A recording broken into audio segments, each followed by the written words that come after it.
대법원장과 헌법재판소장은 누가 더 높나요? 그건 두 분은 똑같습니다. 두 분 모두 국회의장, 국무총리, 중앙선관위원장과 함께 5부 요인으로서 예우를 받고 있습니다. 생활 속에 궁금했던 법률 상식을 알려드리는 법률 톡톡 김경수 변호사입니다. 헌법재판소는 도대체 뭘 하는 곳인가요? 말 그대로 헌법에 관한 사건을 재판하는 국가기관입니다. 민사, 형사, 행정, 가사 사건을 법원에서 재판하듯이 헌법 사건을 헌법재판소에서 재판하는 것입니다.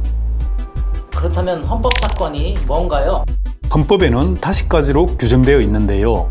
대통령이나 고위공직자 파면과 같은 탄핵 심판, 헌법에 위반되는 정당 해산과 같은 정당 해산 심판, 국회가 제정한 법률이 헌법에 위반될 때 하는 위헌 법률 심판, 정부기관 사이 또는 지방자치단체 간의 분쟁을 조정하는 권한쟁의 심판, 마지막으로 국민 개개인의 기본권 침해 여부를 판단하는 헌법 심판이 있습니다. 좀 어렵지요?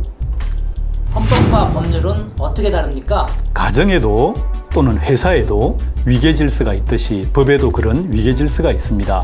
쉽게 말해 헌법은 한 나라의 가장 높은 법이라고 할 수 있고 그 아래에 법률, 대통령령, 행정각부령 등의 순서로 위계가 이루어져 있습니다. 국회가 법률을 만들긴 하지만은 법률의 내용이 헌법에 위반되면은 헌법재판소는 위헌 법률 심판을 통해서 그 법률을 무효화시킬 수가 있습니다. 1987년 6월 항쟁의 결과 헌법을 개정하면서 국민의 기본권을 더욱 확고히 하기 위해서 헌법재판 제도를 처음으로 헌법에 도입했습니다. 법원이 대법원, 고등법원, 지방법원, 행정법원, 특허법원 등으로 나누어져 전국에 흩어져 있는 것에 비하여 헌법재판소는 서울 한 곳에만 있는 것도 헌법재판의 기능과 관계가 있는 것이겠지요. 헌법재판소에는 먼저 소장 한 분을 포함하여 9분의 헌법재판관이 있습니다. 헌법재판소장은 5부 요인의 한 사람이고 헌법재판관은 대법관과 마찬가지로 장관급의 예우를 받습니다. 30여 년의 세월이 흐르는 사이에 박근혜 전 대통령에 대한 파면 결정, 동성동본 혼인을 금지한 민법 조항에 대한 위헌 결정 등을 통해서 우리나라 헌법재판소는 세계적으로 그 역할이 두드러졌고 많은 나라에서 우리나라 헌법재판소를 배우려고 오고 있는 실정입니다. 일반적으로 유럽의 전통이 이어지는 대륙밖의 국가에서는 헌법재판소를 가지고 있는데 가장 먼저 헌법재판소를 만든 독일이나 오스트리아를 비롯해서 지금 세계적으로 대략 60여 개 국가가 헌법재판소를 가지고 있습니다. 그 반면 미국과 영국의 전통이 이어지고 있는 소위 영미법계 국가에서는 헌법재판소가 없고 헌법재판도 대법원이 맡아서 하고 있습니다. 헌법재판관은 어떻게 임명되죠?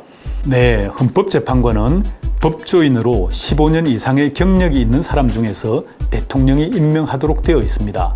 다만 헌법재판의 공정성과 다양성 보장을 확보하기 위해서 3분은 대법원장이 지명한 사람을, 3분은 국회가 선출한 사람을 대통령이 반드시 임명하도록 되어 있습니다. 일반인들도 헌법재판소를 이용할 수 있습니까? 네, 가능합니다. 잘못된 법률이나 국가의 공권력에 의한 헌법상의 기본권이 침해된 경우에는 개인이 헌법재판소에 헌법소원을 청구할 수 있습니다.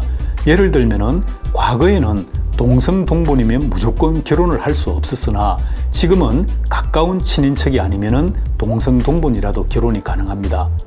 이것도 개인이 헌법소원을 청구하고 헌법재판소가 위헌 결정을 해주었기 때문에 가능했던 일이었습니다. 대법원 국정농단 관련해서 보도가 나왔는데요. 대법원에서 헌법재판소의 위상을 격하하는 문건이 나왔습니다. 어떻게 생각하십니까? 우선 그거는 잘못된 일이죠.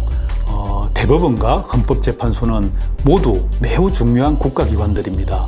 양 기관은 서로의 영역을 존중하고 서로를 인정하는 이런 자세가 필요하다고 생각합니다.